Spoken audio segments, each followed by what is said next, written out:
안녕하세요. 조형훈 목사입니다. 예수님의 이름으로 여러분을 축복합니다. 우리는 지난 시간에 정신분석학을 통해서 보는 인간의 삶의 실상의 서론 부분을 다루었습니다. 이번 시간은 인간의 삶의 원리에 대해서 살펴보는 시간을 갖겠습니다. 이번 시간에도 준비된 강의 원고를 읽으면서 그것을 설명하는 방식으로 강의를 진행하겠습니다. 자, 오늘 이 시간은 인간의 삶의 원리를 살펴보고자 합니다. 그렇다면 오늘 이 시간 왜 우리는 인간의 삶의 원리를 살펴보아야 할까요? 이 문제를 우리가 설명하기 위해서는 오늘 우리 강의는 무엇에 초점을 맞추고 있는지를 우리는 생각할 수 있어야 합니다. 현재 오늘 우리의 강의는 인간의 삶의 실상을 다루는 것입니다. 그 실상은 무엇인가? 타락한 인간의 삶의 실상이라는 것입니다. 그렇다면 그것을 다루려고 한다면 우리는 그 증거가 필요합니다. 그 증거는 성경이 말하는 인간의 삶의 원리입니다. 즉, 성경이 말하는 인간의 삶의 원리를 우리가 알 때 타락한 인간의 삶의 실상을 우리는 알 수가 있다는 것입니다. 바로 이런 이유 때문에 성경적인 인간의 삶의 원리를 살펴보는 것입니다. 그런데 성경적 인간의 삶의 원리는 복잡하지 않습니다. 매우 단조롭고 평이한 것처럼 보입니다. 바로 그런 이유 때문에 여러분이 이 사실을 다룰 때 그냥 패싱할 수가 있습니다. 우리는 모두는 다 알고 있지. 그것을 특별히 언급할 이유가 뭐가 있어? 라고 생각할 수가 있다는 것입니다. 그러나 그렇게 생각하면 안 됩니다. 이 문제를 다루는 것과 다루지 않는 것은 큰 차이가 있기 때문입니다. 자, 이런 점을 염두에 두고서 강의를 진행하겠습니다. 인간의 삶의 원리란 피조물 인간은 창조주 하나님을 신뢰하여 그분이 주시는 복을 받아서 살아가는 것입니다. 피조물 인간은 오직 창조주 하나님을 신뢰해야 합니다. 자, 그러면 이에 대한 내용을 자세하게 살펴보겠습니다. 피조물 인간은 창조주 하나님만을 신뢰해야 합니다. 자, 여기서 신뢰하다라는 그 의미를 잠시 짚고 넘어가겠습니다. 신뢰란 히브리어로 아만인데 이 뜻은 의지하다, 믿다, 무엇이라고 확신하다 라는 의미를 지니고 있습니다. 그래서 신뢰란 창조주 하나님을 인정하고 경외하고 그분의 말씀에 순종하는 것을 포함합니다. 자, 그러니까 우리 인간은 창조주 하나님을 신뢰해야 되는데 왜 신뢰하는가?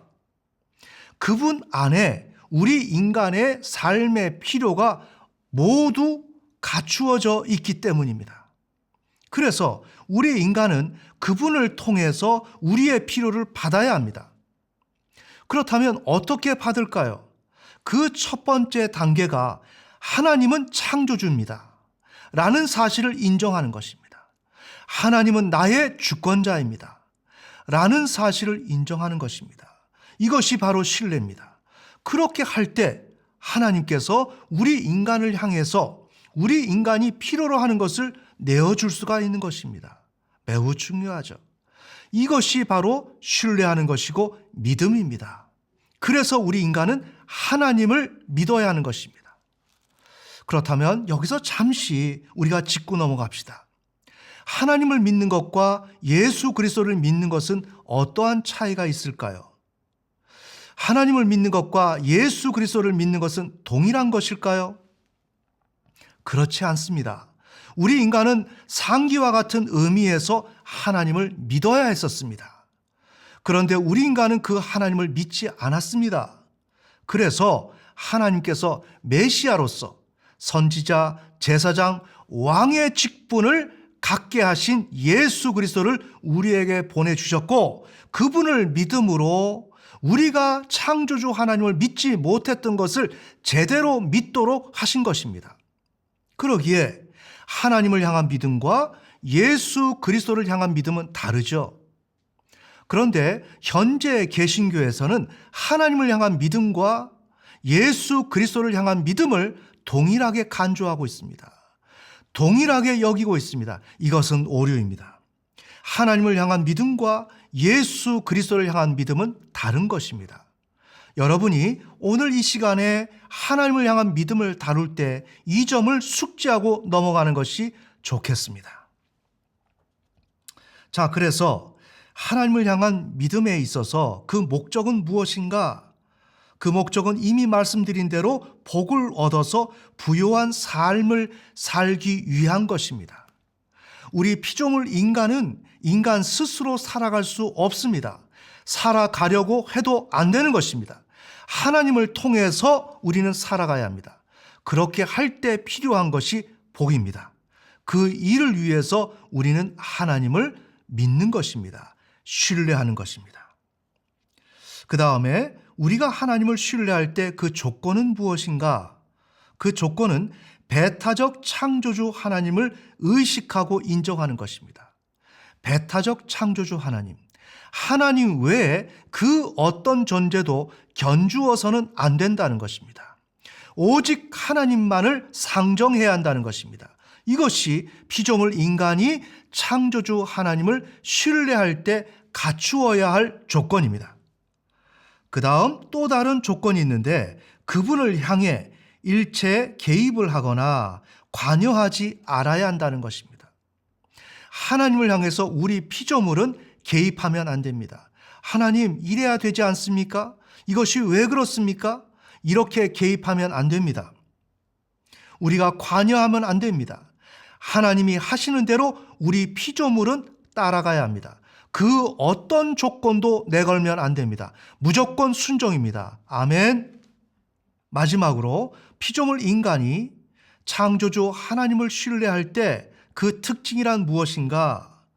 그 특징은 삶의 문제 해결을 위한 유일한 가용 자원이다. 무엇이? 신뢰가.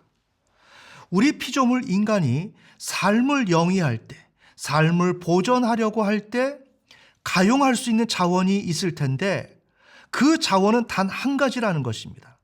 오직 하나님을 믿는 것. 이것만이 인간이 끌어다가 쓸 수 있는 자원이라는 것입니다. 자, 오늘 우리는 피조물 인간은 오직 창조주 하나님을 신뢰해야 한다라는 내용을 다루었는데 그에 함의된 내용을 상기와 같이 다루었습니다. 그래서 피조물 인간이 하나님을 신뢰하면 하나님은 그런 인간을 의롭다 하십니다. 매우 중요합니다.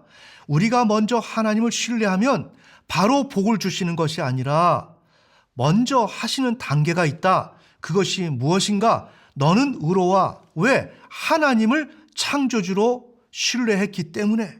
피조물 인간이 창조주를 신뢰하면 그 피조물을 의롭다라고 하십니다. 자, 이 부분을 우리가 잠시 다루도록 하겠습니다. 여기서 의롭다 하신다라고 할 때 의라는 문제가 나옵니다. 이 의는 히브리어로 체다카입니다.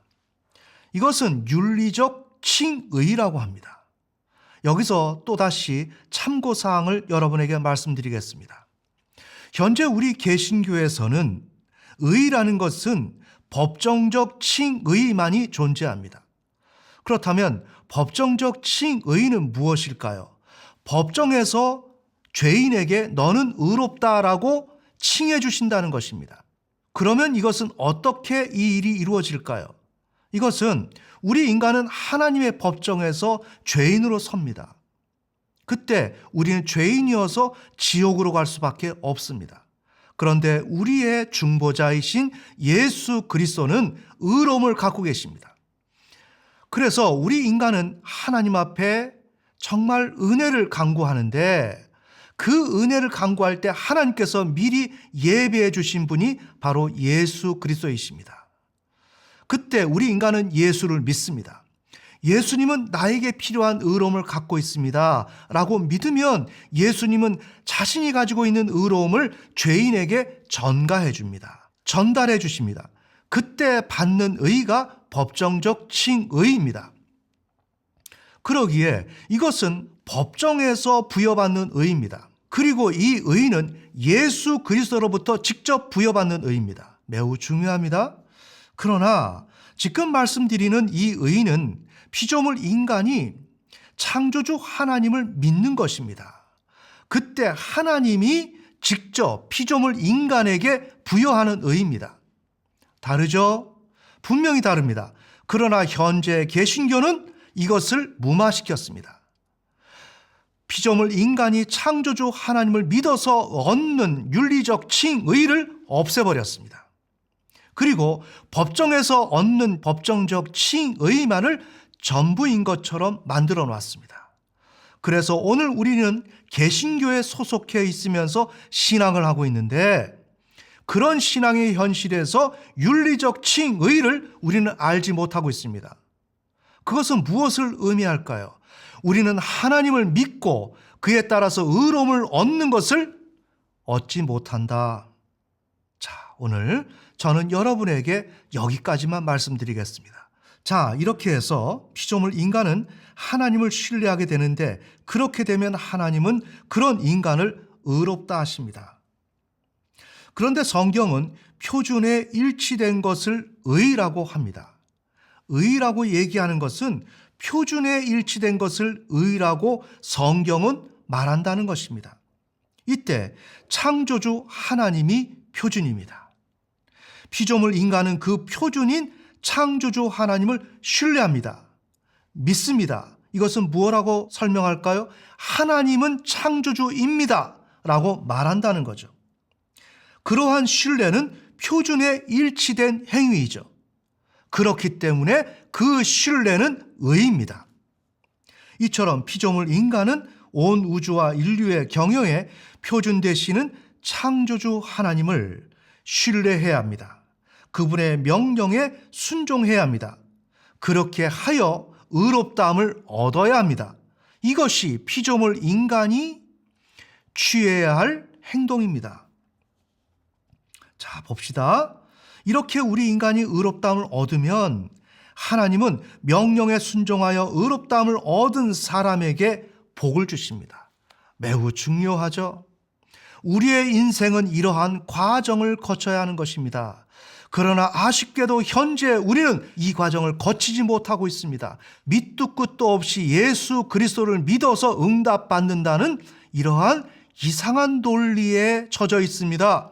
우리는 그러한 신앙에 빠져 있습니다. 그것은 올바른 신앙이 아닙니다. 자, 이 점을 여러분이 기억하시면서 복에 대한 개념을 다루도록 하겠습니다.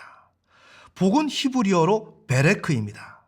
이 베레크는 하나님이 인간의 삶을 효과적이고 풍성하게 하는 생산, 성공, 번영, 장수할 수 있는 능력입니다.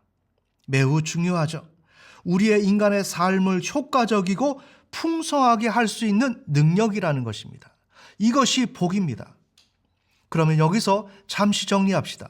우리 인간은 이 세상을 살아가는데 신체적인 능력을 주셨고 자연의 환경을 주셨습니다. 우리 인간은 이것을 토대로 살아갈 수가 있습니다. 하지만 성경은 무엇을 얘기하는가? 여기에 능력이 필요하다는 것입니다. 매우 중요하죠. 우리에게 있는 자연 환경, 논밭을 갈아서 우리는 거기서 나오는 산물을 통해서 살아갈 수가 있습니다. 이렇게 생각하면 별도의 능력이 필요 없다고 생각합니다. 이것은 잘못된 것입니다. 이것이 타락한 인간이 삶을 살아가는 실상입니다. 왜 그럴까요? 하늘에서 비가 내려져야 하는데, 그래서 이 삶에 이 자연이 제대로 돌아가줘야 하는데 그 중간의 역할하는 것이 바로 하나님의 능력이라는 것입니다.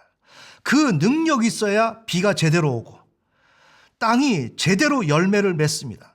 그런데 하나님의 능력이 여기에 임하지 않으면 자연이라는 조건은 우리에게 주어져 있고 신체라는 조건은 우리에게 주어져 있지만 자연이 제대로 돌아가지 않고 내 육체가 돌아가지 않고 내 삶이 기쁨을 누릴 수가 없습니다. 무엇이 없으면 하나님이 주시는 능력이 없으면 바로 그 능력이 복입니다. 매우 중요하죠.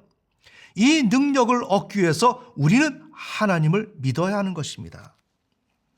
자, 이렇게 우리 인간은 창조주 하나님을 신뢰해야 된다.